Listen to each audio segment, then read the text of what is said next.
Good morning.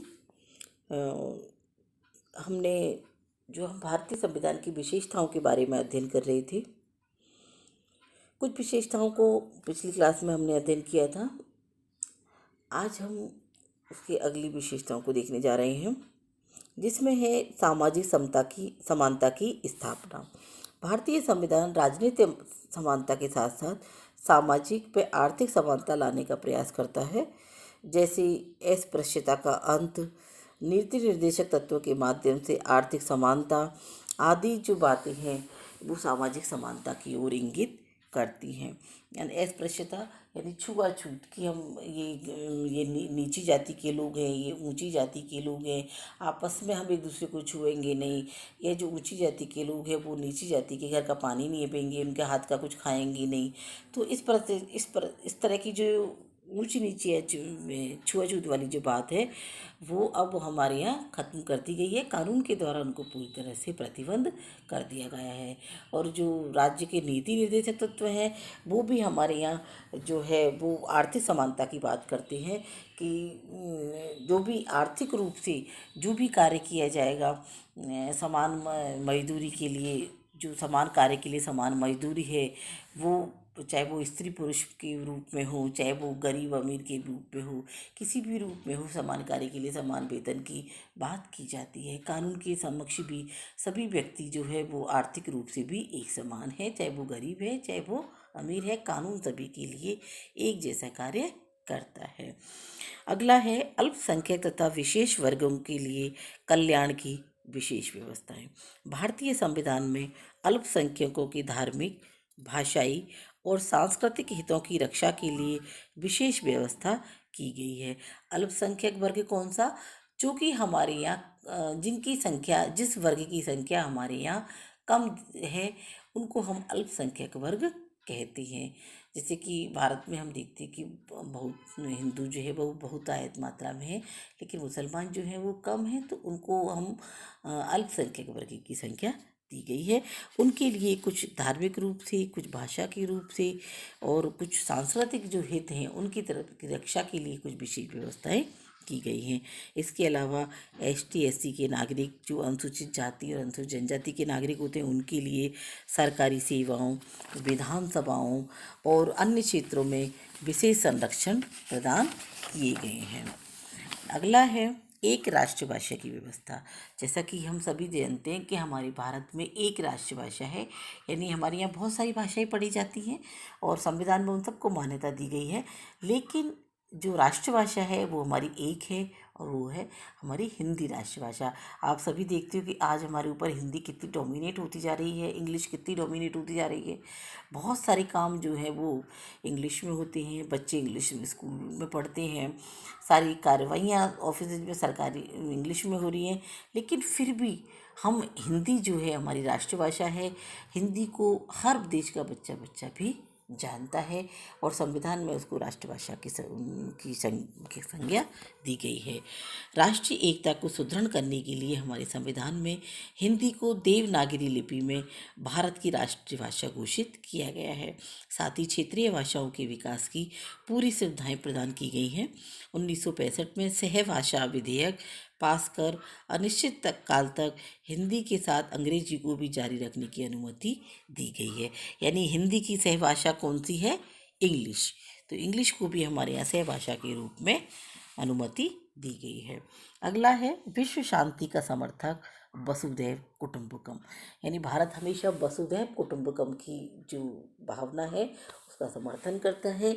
इसके माध्यम से वो ये कहती हैं कि सारे विश्व जो है हमारा, सारे विश्व के लोग हम एक परिवार के सदस्य हैं और हमेशा भारत सभी देशों को अपना भाई बताता है।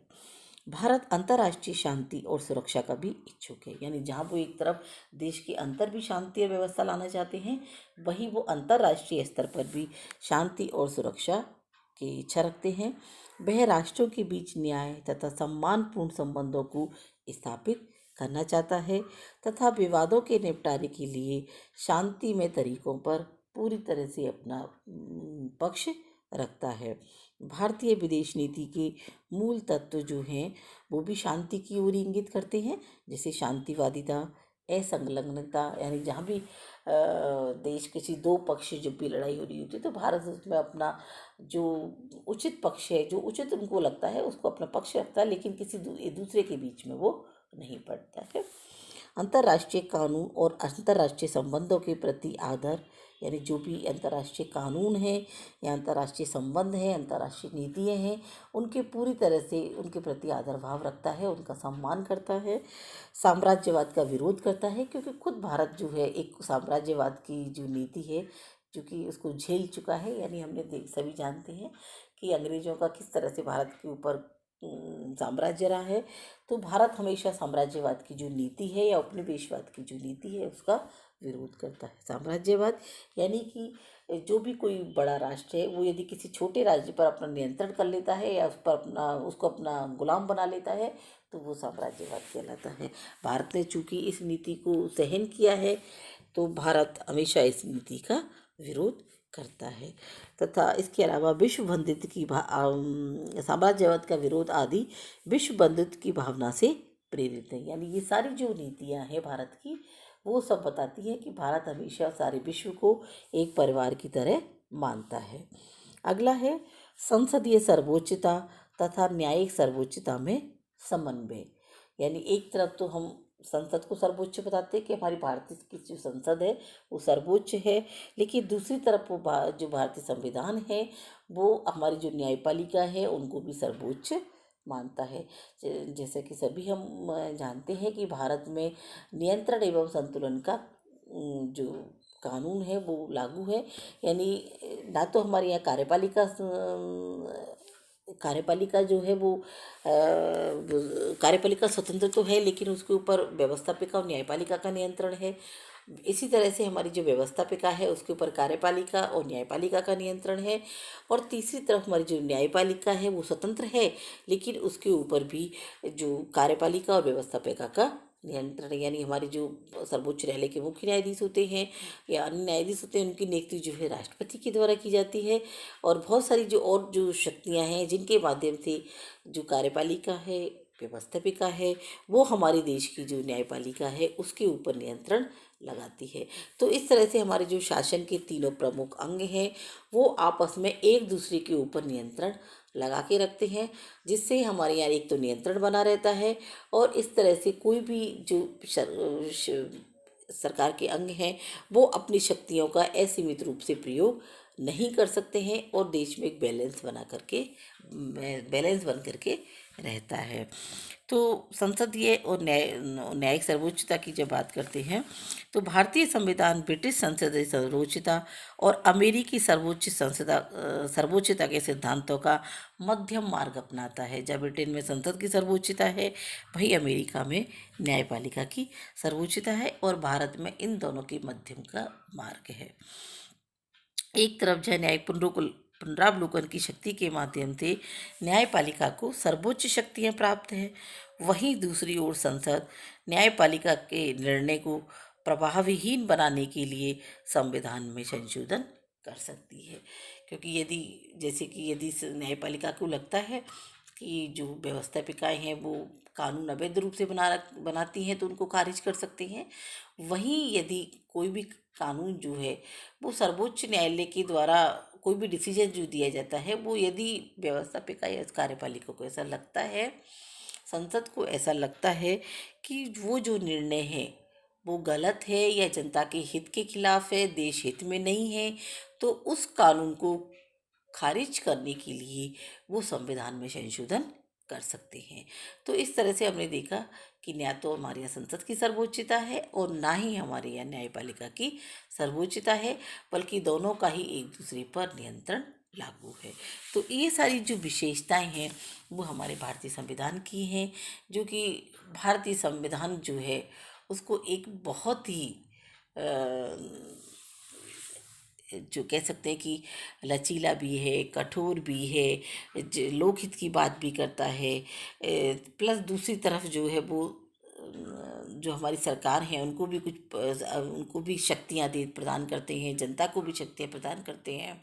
सरकार के जो सभी अंग हैं उनमें भी एक नियंत्रण एवं बैलेंस की बात करते हैं, राष्ट्रीय एकता की बात भी करते हैं, विश्व शांति की बात भी करते हैं, विश्व की एकता की बात भी करते हैं। तो इस तरह से हमने देखा कि हमारे जो भारतीय संविधान है वो बहुत सारी विशेषताओं को अपने में समाहित किए हुए हैं। तो ये सारी विशेषताओं के जो हैं उनके अलावा भी हमारे यहाँ कुछ विशेषताएं विषय व्यवस्थाएं हैं, जैसे स्त्री पुरुष की समानता है, राजनीतिक एकता का पोषण है, वयस्क मताधिकार है आदि की जो भारतीय संविधान की जो विशेषताएं हैं वो सब भी हमारे भारतीय संविधान में निहित हैं। भारतीय संविधान के स्वरूप व विशेषताओं से स्पष्ट होता है कि भारत का संविधान एक ऐसा आदर्श प्रलेख है जिसमें सिद्धांत और व्यवहारिकता का श्रेष्ठ समन्वय है। यानी जहाँ हमारा भारतीय संविधान सिद्धांतों की बात करता है वही दूसरी तरफ वो व्यवहारिकता की बात भी करता है। ऐसा नहीं है कि हमारे भारतीय संविधान में केवल सिद्धांतों की बात की गई है, बल्कि उन सिद्धांतों को व्यवहारिक रूप से लागू करने की व्यवस्था भी की गई है।